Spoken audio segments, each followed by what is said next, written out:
Hi y'all, welcome back to my channel. Today we're going to be speaking about something very important, something that a lot of us battle in academia, something that other people also not in academia battle with, but it's especially very prevalent in academia, and that's imposter syndrome. So what is imposter syndrome? So imposter syndrome is that feel that I don't have an actual definition for it, but it's that moment that you feel like, wow, even though I got an A plus, did I really deserve an A plus? This was just given to me, right? Like, it's when you start having those doubts about the work you do. Okay, well, it could be you could have gotten a 110% on that test, but if you have that, like, you have that feeling of like, this was not my best work, I could have done better, I can't believe I got, like, this is just like, it's just all fake, like, I didn't really do this work. That's imposter syndrome. Okay, and it's a battle. It's a full-on battle, and it's a struggle with self-confidence, I feel. And then in my case, when you mix it up with bipolar disorder and depression, it gets worse. You start comparing yourself to others. You start doubting your intellect. You start doubting yourself. You start doubting and critiquing every single thing you do.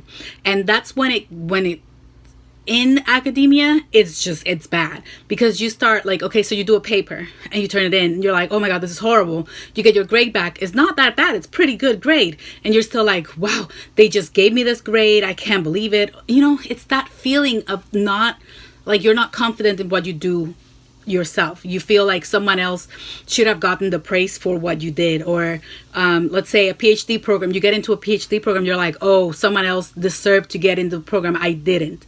It's those feelings, and they really make you struggle. Like, it's a battle. It really is.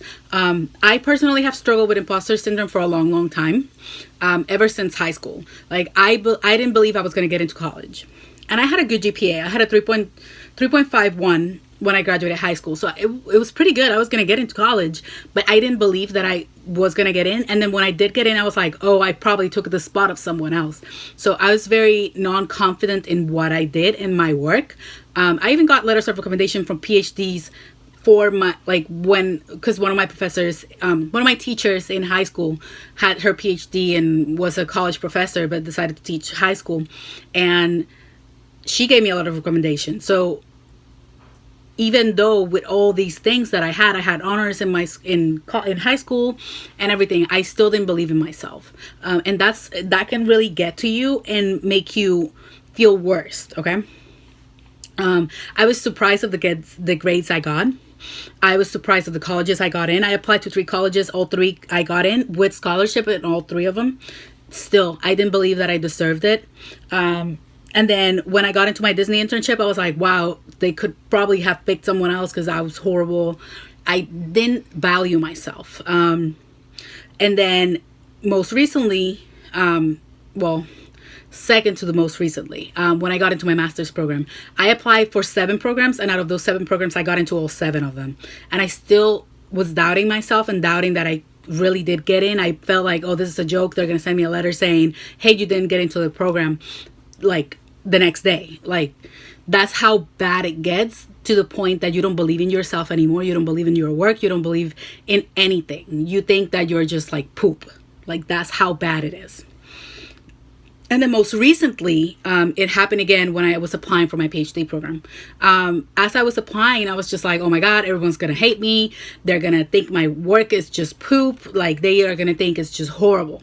And a couple of supervisors I approached, they didn't like my work, but they were very considerate about it. And they were like, oh, I don't think it'll be a good match. And I was like, oh, see, this is how it's going to go. It's going to go. Everything's going to go bad. So I was already training my brain to think those things. And that's bad. That's wrong. And then when I did get positive responses, I was still thinking that way. I was thinking, oh, they're just saying that to be nice to me. I don't really deserve to, like, get into a PhD program. My work is not good enough. I'm never going to get in. Someone else deserves the spot I'm trying to get into. And that really, like, it messed with my mind. I was struggling with my bipolar disorder. I was struggling with depression. I was struggling with everything. I've been struggling with my weight too because of these things. Like it just like, it's kind of like a ripple effect. Like it keeps going on and on. And it really does mess up with you. Then when my current supervisor, the one that I'm working with right now, because I started my PhD in September, when she accepted my proposal, I was like, wow, my proposal wasn't even that good. It was horrible. It had so many grammar errors. 3 PhDs had to look at it in order to make it fine. I was doubting my work from day one. From day -3, I was doubting my work. Before I even started writing that PhD proposal, I was doubting my work. And that's when you have to start thinking of like, how are you going to get out of that mess? Getting out of it is the biggest part of it, because it can suck you in. It's a devil's trap. It fully is. I fully believe it's the devil, because why else would you doubt yourself? You know the work you can give because you're doing it yourself. Why would you doubt yourself? And I know like a lot of you might not believe in God or whatever, but to me, I'm a firm believer that this is the devil trying to get into me, and trying to make me go as far away from God as I can. And he was trying to do it through my academic life, because Satan knows you just like God knows you. And Satan just wants to keep you away from everything good that's in your life. So this past October 2018, was a horrendous month for me. Like from there on, I just went downhill spiral, like on this whole imposter syndrome thing, and my mental health became a mess because of it. That's when I got accepted into the program. When I got accepted into the program, all I could do was cry. I was crying and crying and crying, thinking that this was all a joke, you know? I couldn't believe that I had gotten into a program when there's so many other smart people out there. Why would they pick me, you know? And it took a lot of prayer. It took a lot of prayer. It took a lot of advice and self-talks to get myself out of that hole. Thankfully, I have God and I have people in my life that rescue me from that hole. But it's such a ugly place to be in that I wouldn't wish it on anyone, no one. And I don't even have enemies. And I still don't wish it on anyone that it wishes me ill. I still don't wish it to them, because it's such a horrible place to be in. And mixed in with my bipolar disorder, it just took me down. It really did. And then my economic situation wasn't well. My family situation wasn't well.